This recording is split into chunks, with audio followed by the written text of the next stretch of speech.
What's up? It's Andy Francess. It's almost Thursday, which means it's time for the No House Advantage Thursday Night Football Pick'em contest where me and you are going to try to smack that $15K at the top of the standings. However, we got a little problem this time around, and we're dealing with a really crusty game, one that's kind of difficult to figure out what the hell is going on in. This is what I'm going to do my best with the selections that No House Advantage gave me to use. However, if I were you, you definitely want to check out Stokastic's projections, which are absolutely free for this particular contest. And I promise you, I'm not just saying that. Think about this game. Are you going to look me in the eye, even though I'll never see you once in my life? Are you going to look me in my theoretical eye and tell me that you know exactly what's going to happen in this game, the way these two teams have gone? You don't. But those guys at Stokastic, they know something. So go check out those free projections. If this is your first contest on No House Advantage, let me explain a little bit how it works. It's player props and fantasy rolled into one.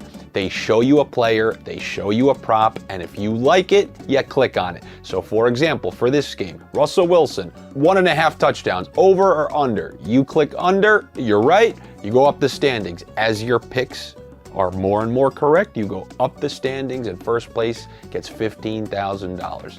It's a beautiful thing. And then they also have a Verse the House feature where you can net up to 20 times your cash if you get all 5 right. So great stuff going on over there. And if you go there and you're a new user and you sign up, they're gonna match your first deposit up to $50 on No House Advantage. So definitely check that out. It's definitely something you should take advantage of. And here are some of my picks for this Thursday Night Football. Now, we know these two running backs, Javonte Williams, Jonathan Taylor, at least we think we know for Jonathan Taylor, are both going to be out in this game. And, many people are going to say, well, these backup running backs, but I don't know so much. Because like Nyheim Hines, what are you going to take the over on his rushing? That's like taking Darren Sproles back in the day. Is he really going to get a lot? I don't think so. I'm actually going to take the under on Nyheim Hines' rushing yards, even though they put it at a low total, because I don't think he's going to be getting most of the rushes up the middle. I think he's going to be getting a ton of snaps and a ton of work, but a lot of short passes. And if he's getting a lot of dinks and he's getting a lot of dunks, that means Matt Ryan's probably going to trickle his way to the over on his passing yards. That's the second thing that I like, the over on Matt Ryan passing yards. When you don't have Jonathan Taylor, and you haven't even been able to run when he has been in the games, it means there's one way to move the ball, and it's throw it. And when you tell me that Nyheim Hines is going to be on the field for a whole bunch of these snaps, it tells me he's going to get a bunch of short checkdowns, which normally probably would have been the Taylor runs. You're not going to have Jonathan Taylor's rushing in this game. So if Matt Ryan can't get to 230, 40, 50 yards, they're getting stomped in this game. So the only way they have a chance is if he throws, and that's what they're going to have to do, and that's exactly why I'm going to be taking the over on Matt Ryan's passing yards. So if Matt Ryan has to keep chucking the ball, there has to be some sort of beneficiary, right?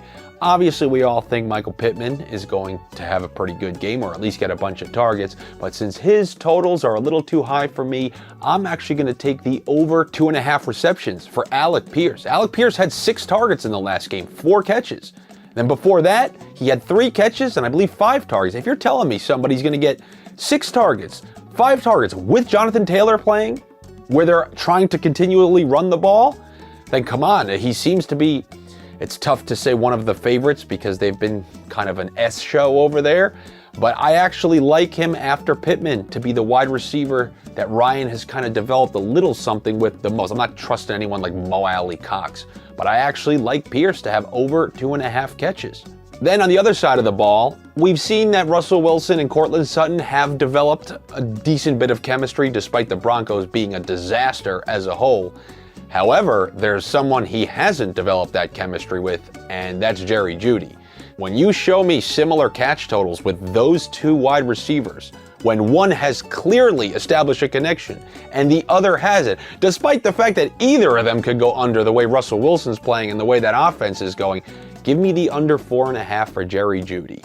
I'm not exactly sure how many times he's went over on that so far, but they have not clicked. Jeudy and Russell Wilson have not clicked. It reminds me of like when they brought Jimmy Graham over to Seattle. It's just not working for whatever reason.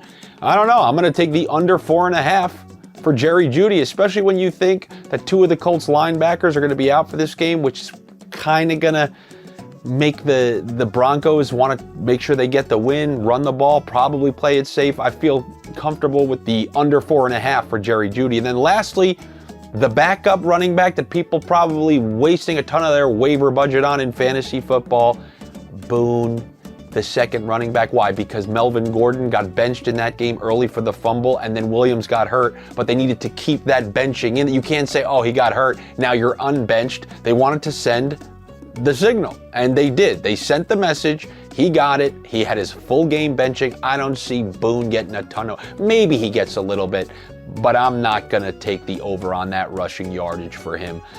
It's just too high for someone where we don't know how he's going to be utilized. You don't know. He might get 10 snaps in this game. So I'm going to take the under for Boone. I'm doing the under on both of those running backs. So those are the 5 that I'm going to go with for this Thursday night. We got both of those backup running backs under on the rushing total, both Boone and Hines. Then we have the over on the Matt Ryan passing yards, along with the over on the Alec Pierce receptions, and then the under on the Jerry Jeudy receptions. All right, everybody, good luck to you, better luck to me. Do me a favor and subscribe to the channel here, like the video. Let me know if there's something that you feel strongly about, because maybe after I check out those Stokastic projections, I'll check out some of yours, because this is going to be a gross game. But as we all know, a gross Thursday night football is better than anything else that's going on. So even tomorrow, I'm actually going to come back like Ra's al Ghul to give you my versus the house picks. See you then. Take it easy.